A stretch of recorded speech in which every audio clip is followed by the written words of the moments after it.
बिस्मिल्लाहिर्रहमानिर्रहीम। अस्सलाम वालेकुम एवरीवन। उम्मीद करती हूँ सब लोग बिल्कुल खैरियत से होंगे।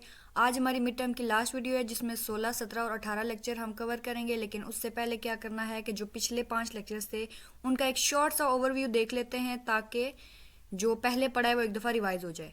तो सबसे पहले यहाँ पे आ रहा है लैन ट्रांसमिशन जो होती है वो सीपीयू की ट्रांसमिशन से ज़्यादा तेज़ होती है। एनआईसी की फुल फॉर्म लिखी हुई है नेटवर्क इंटरफेस कार्ड, लेकिन इसका दूसरा नाम क्या है? Network adapter card. तो ये आपका कंपैरेटिव क्वेश्चन आ सकता है कि इसका दूसरा नाम क्या है। इथरनेट, थिन इथरनेट और 10 बेस जो होती हैं ये दोनों इथरनेट की ही टाइप है। उसके बाद ये जो थिन इथरनेट होती है ये कोएक्सियल केबल को यूज़ करती है जो कि बहुत ज़्यादा सस्ती भी होती है और आसानी से हम इसको इंस्टॉल कर सकते हैं। नेक्स्ट है 10 बेस टी के दो और नाम कौन से हैं? ट्विस्टेड पेयर और टीपी इंटरनेट। ये तीनों जो है एक ही चीज़ के नाम है। उसके बाद बॉटम लाइन बेस में क्या होता है? 10 बेस। मैं सिंपल सा 10 बेस कह रही हूँ तो इसको आपने याद रखना है। Is most popular because of lowest cost. आपसे पूछ सकते हैं सबसे कम प्राइस वाली कौन सी इथरनेट होती है, तो आपने ये वाला नाम लिख देना है। उसके बाद इसको और क्या कहते हैं? स्टार शेप्ड बस। 10 बेस वाली को स्टार शेप बस भी कहा जाता है। अच्छा जी, टोपोलॉजीज की दो टाइप कौन सी हैं? एक लॉजिकल होती है जिसमें स्पेसिफिक नेटवर्क के बारे में बात की जाती है और दूसरी फिजिकल होती है जिसमें जो है वायरिंग स्कीम के बारे में बात की जाती है। इन डिटेल में आपको लेक्चर में बता चुकी हूँ, यहाँ पर सिर्फ रिवीजन करवा रही हूँ। लैन टेक्नोलॉजीज क्या होती है? सेम बिल्डिंग, यानी कि एक ही बिल्डिंग के अंदर लैन वाली लोकल एरिया नेटवर्क की टेक्नोलॉजीज यूज होती है।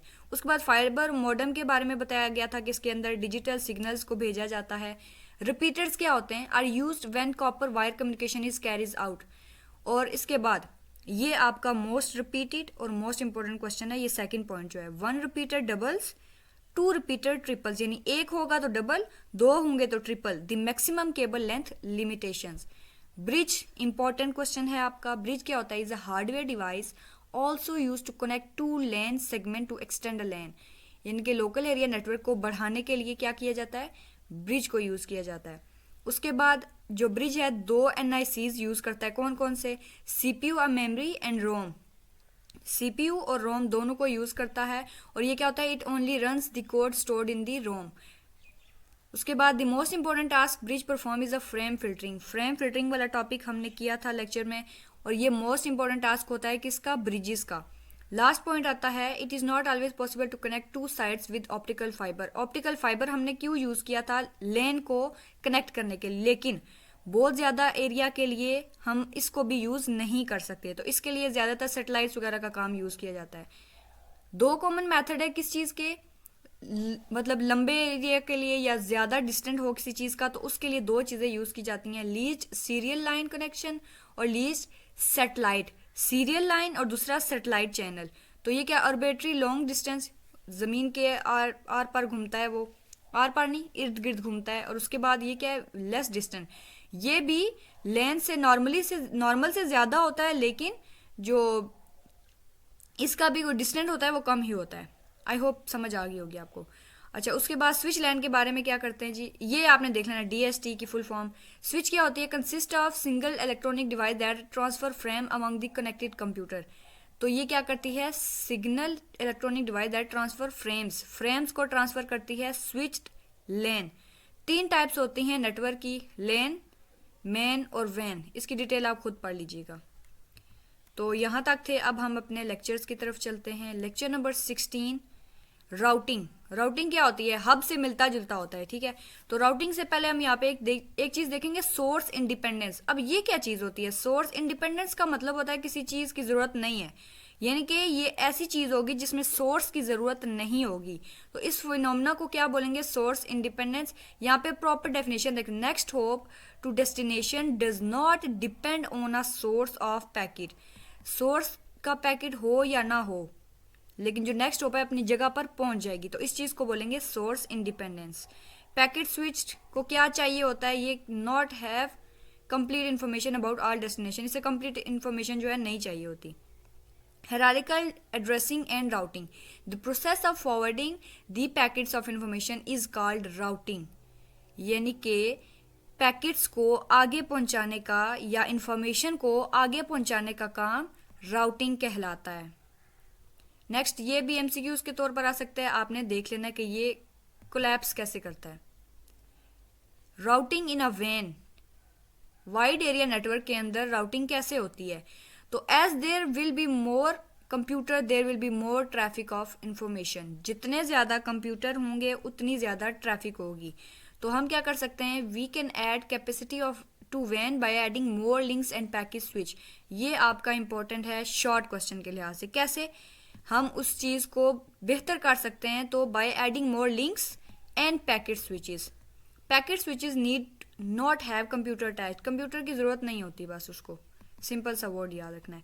अब ये दो टाइप्स हैं इसकी, ये जो ऊपर उन्होंने बताया ना, ये वैन वाला जो है, इसको सेटिंग करने के लिए, ट्रैफिक को ठीक करने के लिए दो काम होंगे, इंटीरियर स्विच और एक्सटीरियर स्विच। इंटीरियर अंदर वाली साइड पे होगा। The switch that no attach computer is called an interior switch. Computer attach नहीं होगा लेकिन उस कंप्यूटर के अंदर कोई चीज़ें अटैच की जाएंगी। उसके बाद exterior, the switch that has computer attach with its called exterior, यानी कि उसके साथ कंप्यूटर अटैच होगा। इसके अंदर नहीं होगा, नो, लेकिन इसके अंदर होगा अटैच। बस सिंपल से दो लफ्ज़ याद रखें। यूनिवर्सल राउटिंग क्या होती है? यूनिवर्सल का वैसे मतलब होता है जो ऑल ओवर द वर्ल्ड चल रही होती है। It should have next hop for each possible destination. लेकिन इसके पास क्या होनी चाहिए? नेक्स्ट होप होनी चाहिए अगली जितनी भी डेस्टिनेशन है उनके लिए। ऑप्टिमल राउट्स क्या होता है? The next hop in table must be on shortest path. अब ये जो दो चीज़ें हैं ना, ये वाली और ये वाली, ये अक्सर जो आते हैं ना एमसीक्यूज में, उसमें कन्फ्यूजन कर देती है। तो आपने ये अच्छे से कर लेना है ताकि क्वेश्चन अगर आ जाए तो इसमें आप जो है डाउट्स में ना पड़े। Modelling a van, to model a van. अब आपसे क्वेश्चन पूछा जा सकता है कि हाउ कैन वी मॉडल अ वैन? वाइड एरिया नेटवर्क को हम मॉडल कैसे कर सकते हैं? We use graph. सबसे पहले graph in which the node model switches and the age model direct connection between this switches. यहाँ तक भी कर लिया तो बेहतर है। अब आगे बताएंगे कि मॉडलिंग के अंदर होता क्या है। Captures essence of network and it ignores attach computer. सबसे पहले नेटवर्क के बारे में बता होता है, एसेंस होती है उसकी, और वो क्या करते हैं, कंप्यूटर कौन कौन सा जुड़ा है उसको इग्नोर कर देता है। दो काम करता है, ठीक है। यहाँ तक आपने याद करना है, essence of computer and ignore attached computer. Next है route computational with graph. Graph के साथ कैसे होता है? नेक्स्ट हमें दिया गया the graph algorithm can be applied to find a route. तो आप सब क्वेश्चन जो पूछा जा सकता है कि हम राउट को कैसे फाइंड करते हैं, तो आपका हो गया ग्राफ एल्गोरिथम को डाल के। अच्छा जी, redundant routing information, notice duplication of information in routing table for a node 1। अब डुप्लीकेशन भी हो जाती है किसके अंदर? राउटिंग के दौरान। Routing table entries can be collapsed. Collapse मतलब एक दूसरे के साथ टकरा सकती हैं with the default route. If the destination does not have an explicit routing table entry then it use default route. ये आपका एमसीक्यूज है। जिस चीज़ को मैंने हाईलाइट किया है ना, मैं इसके साथ लिख दूं, हाईलाइट किया है, इसको आप क्विज में देखोगे। नेक्स्ट पे आते हैं, हमारा लेक्चर लगता है ख़त्म हो गया। अब 17 पे आते हैं। 17 से देखते हैं क्या चीज़ स्टार्ट हो रही है। राउटिंग एल्गोरिदम, यानी कि जो पिछला लेक्चर है उसी को लेकर आगे आ रहे हैं। राउटिंग एल्गोरिदम क्या होता है? There are basically two method for building routing table. दो मेथड होते हैं किस चीज़ के लिए? Building routing table. Manual entry और दूसरी सॉफ्टवेयर।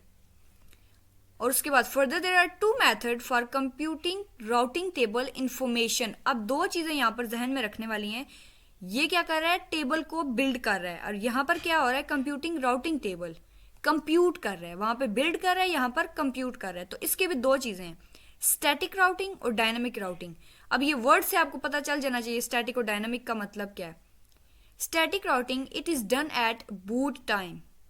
ये आपका मोस्ट रिपीटेड और इम्पोर्टेंट क्वेश्चन है। स्टैटिक वाला भी और डायनामिक वाला भी बहुत बार आता है। तो ये क्या करता है? बूट टाइम पे डन किया जाता है। It is simple and has low network overhead. It is inflexible. इसकी इंपॉर्टेंट चीज़ यही है, इनफ्लेक्सिबल मतलब ये चेंज नहीं हो सकता, जो एक दफ़ा फिक्स कर दिया वही होगा। डायनामिक राउटिंग क्या होती है? It allows automatic updates. पहले भी हम पढ़ चुके हैं लेकिन यहाँ पर अब राउटिंग साथ में आ गया, तो राउटिंग के जरिए से जो डेफिनेशन बनेगी उसको देखेंगे। Allows automatic updates by programmer. It can work around network failures automatically. उसके बाद computing shortest path in a graph. ये इंपॉर्टेंट है आपके क्वेश्चंस के लिए, ठीक है। तो यहाँ देखते हैं अब क्या आता है। While computing shortest path first we assume graph representation of network at each node. सबसे पहले रिप्रेजेंटेशन को फोकस करते हैं। मैं साथ साथ हाईलाइट करूँ। रिप्रेजेंटेशन को फोकस करते हैं। उसके बाद क्या करते हैं, वी यूज़, अब ये मुझे नहीं पता ये वर्ड क्या है, डिजिक्स्ट्रास एल्गोरिदम।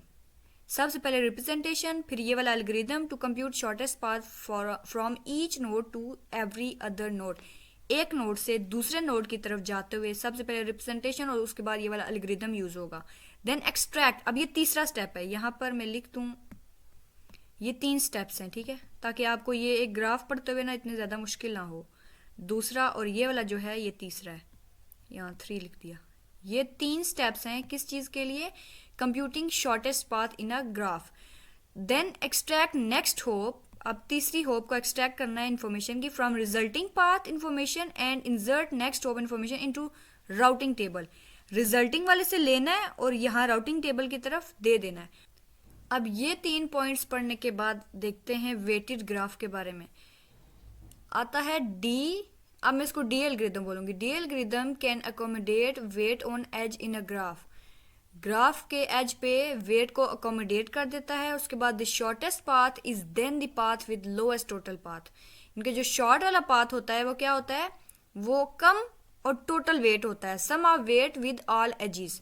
उसके बाद ये आपको एक छोटी सी लाइन बताई गई है, ये क्विज में आ सकता है, the shortest path is not necessary with fewest edges. अगले टॉपिक पे आते हैं, डिस्टेंस मैट्रिक्स क्या होते हैं। Weight on a graph edge reflect cost of traversing edges. अब ये आपसे पूछ सकते हैं कि ये किस चीज़ को रिफ्लेक्ट करता है, या शॉर्ट क्वेश्चन, क्विज तो है ही इसलिए मैंने हाईलाइट किया हुआ है।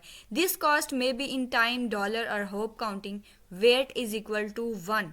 ये 1 वाला जो नंबर है ये बहुत बार रिपीट हुआ है।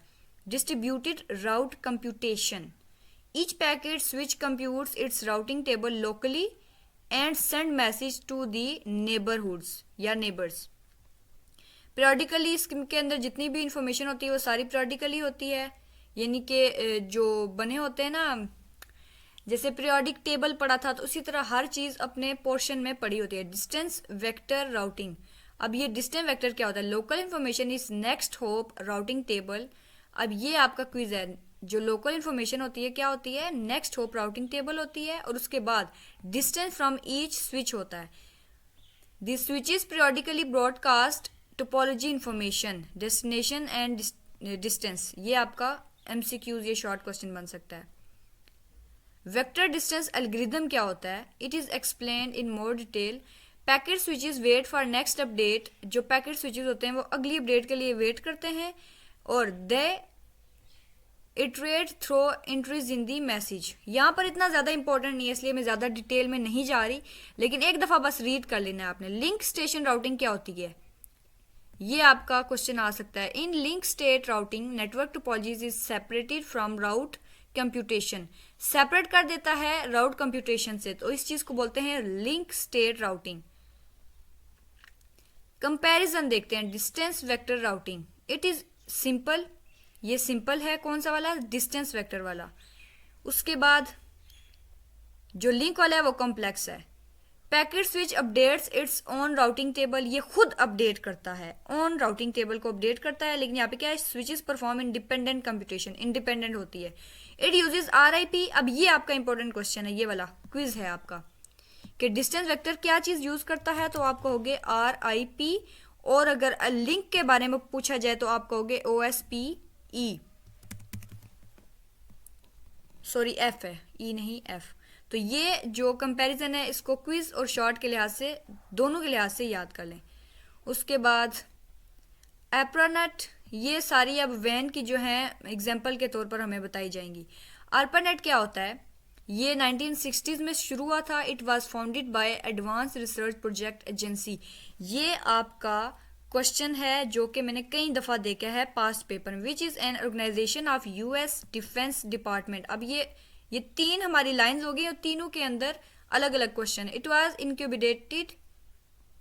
Was incubator for many of current ideas, algorithms and internet technologies.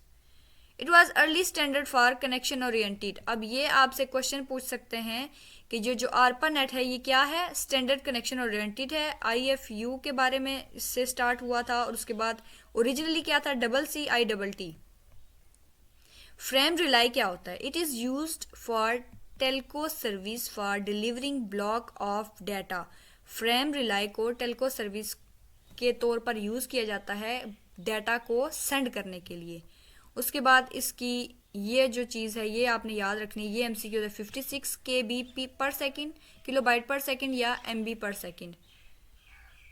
Next है SMDS, ये फुल फॉर्म क्या है? Switched multi megabit data service, ये आपका क्वेश्चन है। और उसके बाद इसको टेल्को सर्विस भी कहते हैं।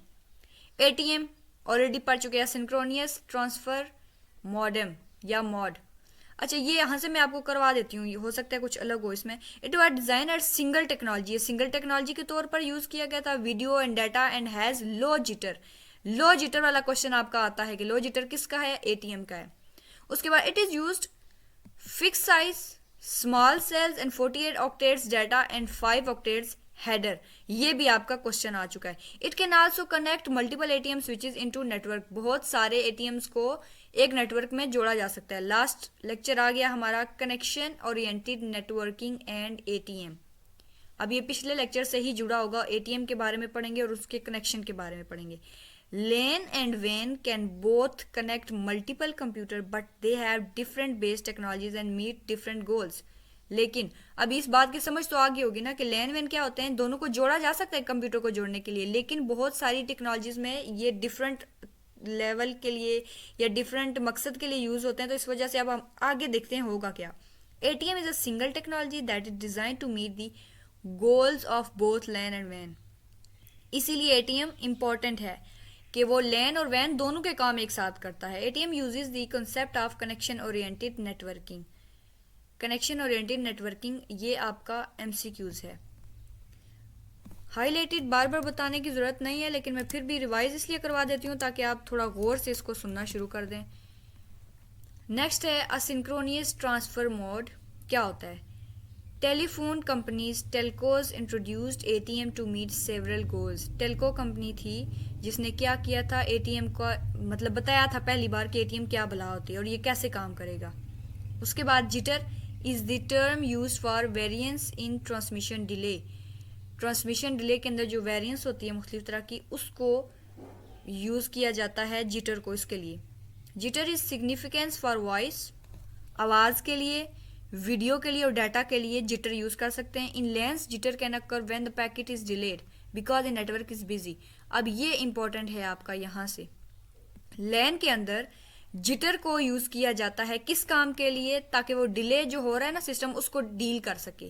पैकेट साइज क्या होता है? Large packet result in a fewer overhead because smaller fraction of a packets is use for header information. यानी कि आसान अल्फाज में बताएं तो जो ज्यादा साइज होगा वो मसला क्रिएट करेगा। ATM सेल्स क्या होता है? To meet its goal ATM uses small fix size packet called cells. Cells को यूज करता है ATM ताकि उसके अंदर साइज भी छोटा और कॉम्प्लिकेशन भी ज्यादा ना हो। Each cell has 53 octets. MCQs है।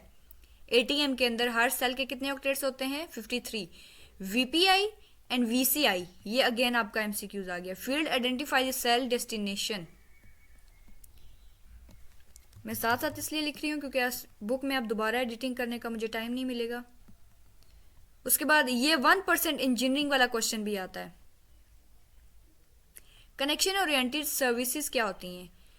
Paradigm for networking is similar to the manner in which telephones are used. यानी कि कनेक्शन ओरिएंटेड सर्विसेज जो होती हैं फोन टेलीफोन की तरह ही काम करती हैं। उसके बाद यहाँ से if the called person does answer then the connection is established. अगर जिस बंदे को कॉल की गई है वो आंसर कर दे तो आप कह सकते हो कनेक्शन इस्टेब्लिश हो गया, कनेक्शन बिल्ड हो चुका है। डाटा कम्युनिकेशन में क्या होता है? Binary connection identifies given to each of the two parties to enable identification of the connection. Binary, अब जब कंप्यूटर की बात हो रही है तो बाइनरी में 0 और 1 के फॉर्म में बात होगी। तो जब सामने वाला उसको रिसीव कर रहा है तो इसका मतलब है कि कनेक्शन बन चुका है।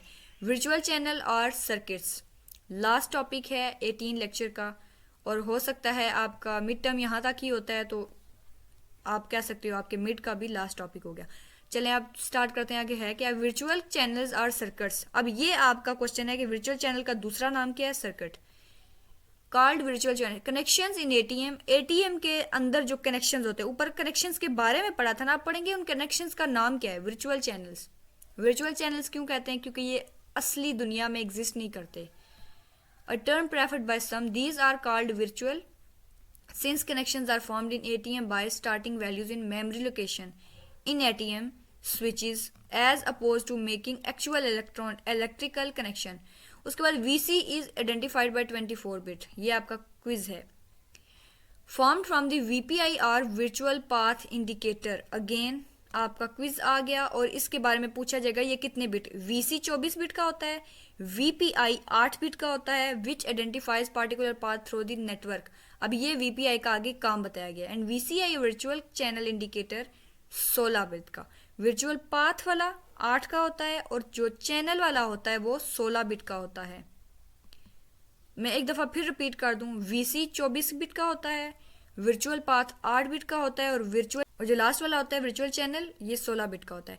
Most frequently the 24 bit pair is treated as just a single connection identifier by computer. ये किस चीज़ के लिए यूज़ होती है? सिंगल कनेक्शन आइडेंटिफायर के तौर पर। कौन सी? 24 बिट वाली। तो आज तक की वीडियो के लिए इतना ही।